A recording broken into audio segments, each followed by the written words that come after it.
The things we want to hide from are sometimes the best parts of our story. The universe isn't just out there, it's interacting with you. Claim your power by embracing the unknown. This is Tracy with Tracy Talks, and I'm here to ignite your curiosity. Don't just listen, embrace it. Part of this journey of mine has been to embrace my story. And if you're like me, you're someone who has been reluctant to share the details. I have been reluctant to expose myself, open myself up. So many people don't want to share where they've struggled in life. They don't want to talk about the things that didn't work out. They don't want to talk about those hard feelings and emotions. And there's times in life where we just want to present this perfect picture. We want the perfect story. We want the perfect love story. We want the perfect career. We want the Norman Rockwell holidays. Those aren't the stories that people really want to read about. They don't want to hear the travel story where you got on the plane, it was a perfect ride, you got to your destination, everything worked out perfectly. Those aren't the stories that sell. The stories that really intrigue people are the ones where you missed your flight, you ran in the airport, you had all of these obstacles that you overcame just to get on the airplane. And then you were on the airplane and you had turbulence and you found yourself connecting to the person next to you over the turbulence and realized that you were connected within 3 degrees of separation. And you go to your destination and they've double booked and you don't have your hotel room and you have to find a new place. I mean, those are the stories that draw people in. People aren't drawn into this perfect life. And why have we convinced ourselves that we don't want to tell anyone else why it is that we have struggled? Why is it that we are so afraid to share those intimate details of how we have really had to dig deep in life to overcome things? And maybe it's just a matter of reframing those stories that we have. And we talk about where we just had to continue to push forward. We had to find strengths in ways that we had never imagined. And when we realize that our words of encouragement, our words of strength, our words of commitment could be the words that someone else uses as the encouragement that they need. There are so many times in life where I've known people and they just want to provide the narrative that everything is fine. They don't doubt anything. They don't struggle with anything. And they just want to show the world that everything's fine. I was raised with that same narrative. We don't want to talk about anything. We don't want the public to know that we have been struggling with a decision.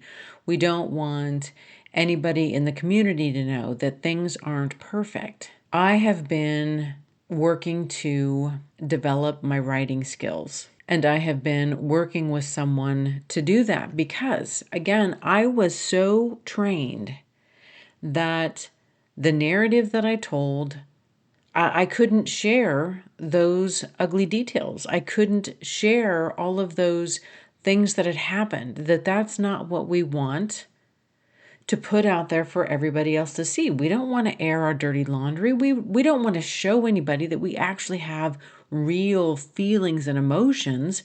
We want this perfect image. As I am developing my skills, it is becoming evident that this perfect story isn't very interesting. It's not the one that anybody wants to read. it has been somewhat difficult for me to unlock that door and talk about the things that are hidden in the closet. Whether it's my story, my details, family details, things that have been locked away. It has really been a work in progress. For me to, one, allow myself to even to go into those closets of emotions, of memories, of secrets. So for the longest time, I didn't even want to unlock the door and really look at what was in there. And then two, actually then start to go into the closet and see what's in there and what I had forgotten and what I had tucked very deeply away in a box. And then that third step has really been for me to even look at it and just try to write about it. And these aren't necessarily stories that will ever be shared, but it's just been the practice of me opening myself up when so much of my life and my childhood has been intentionally directed at cultivating a persona, an appearance, how I show up in the world. And some of these behaviors of mine have been something that was cultivated from a very young age. And so many of us argue that we show up authentically in the world, which is a load of crap. So many of us don't show up as our authentic self. We show up in a very strategically cultivated persona. We rarely want to list out all of our struggles for people to see, for them to know. I have been working through some of these understandings about myself. And while some of us are able to really talk about things in public and not have it affect us, I am someone who keeps the details of my life in this closet. And everybody's designed differently. Some people are very open and very public, and some of us are very private.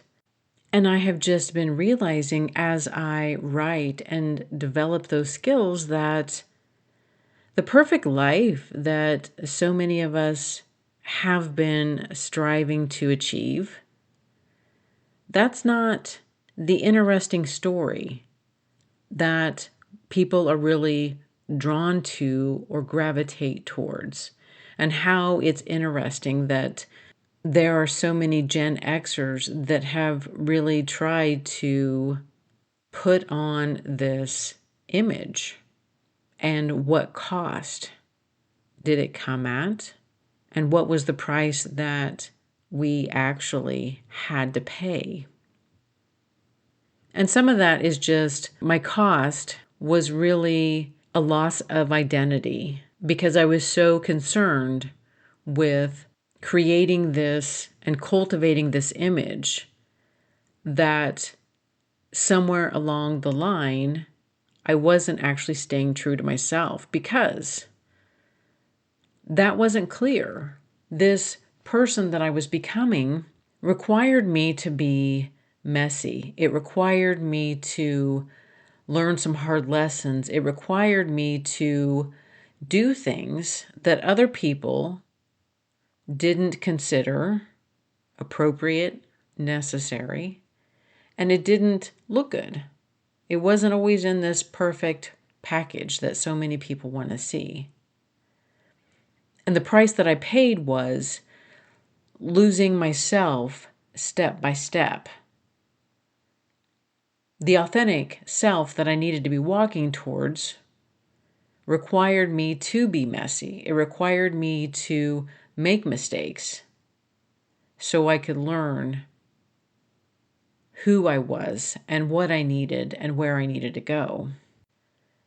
And how many of us are actually suffering in silence because we don't want to show that we have feelings. We don't want to show that we don't know the answer, that I don't know where this is going.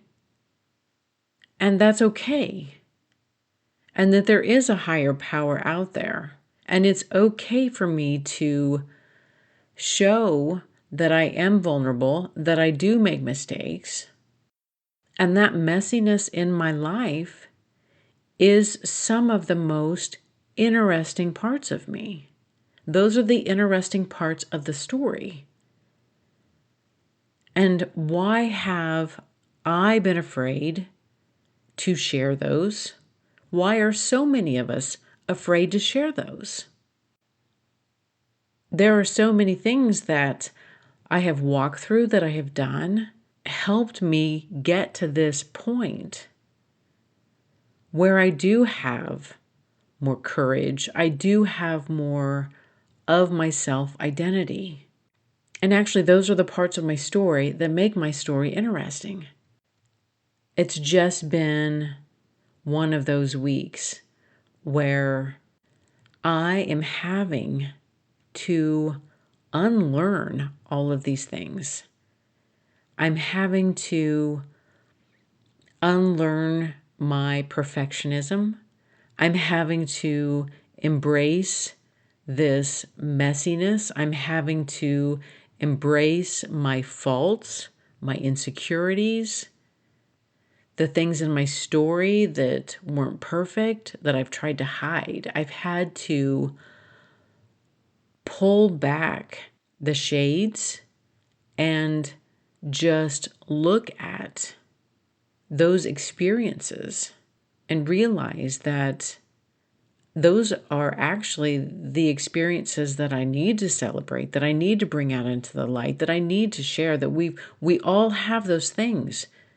We've all had those struggles that nobody has ever heard because we were embarrassed.